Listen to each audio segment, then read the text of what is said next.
Bonjour à tous et on continue avec les bilans de la saison 2023-2024 avec le futsal et l'étoile lavalloise qui a encore brillé cette année. On a la chance d'avoir Manolo Moya, l'entraîneur de l'équipe première. Bonjour Manolo. Bonjour et merci de m'avoir invité. Alors quel bilan on peut en tirer encore une fois de cette magnifique saison et de ce doublé championnat Coupe nationale? Donc comme tu viens de dire, avec les doublés, logiquement c'est un bilan très positif. Et on était parti pour une saison pour réussir aussi comme la saison dernière, avec les doublés, la coupe et les championnats. Alors comment expliquer que les autres équipes dans le championnat de France justement n'arrivent pas à la hauteur de l'étoile lavalloise? C'est le PSG du futsal clairement. Comment on l'explique et pourquoi les autres clubs sont un peu plus faibles?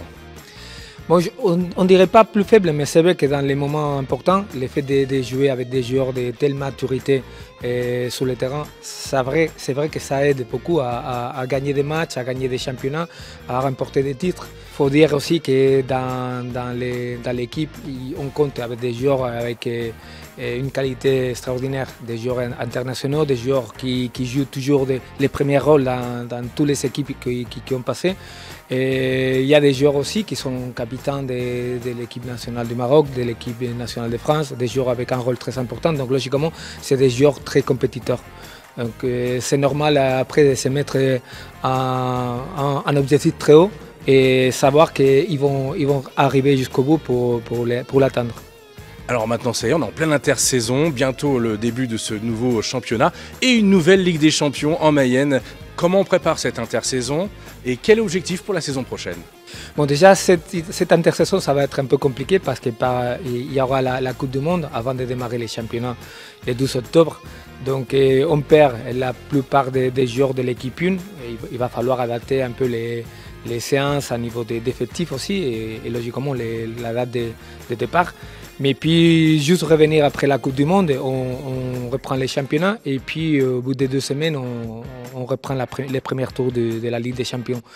Logiquement, le but, c'est de faire un parcours minimum comme celui de l'année dernière, de passer les premiers tours. Ça va être compliqué parce qu'il y a toujours, c'est un niveau très équilibré entre toutes les équipes qui participent.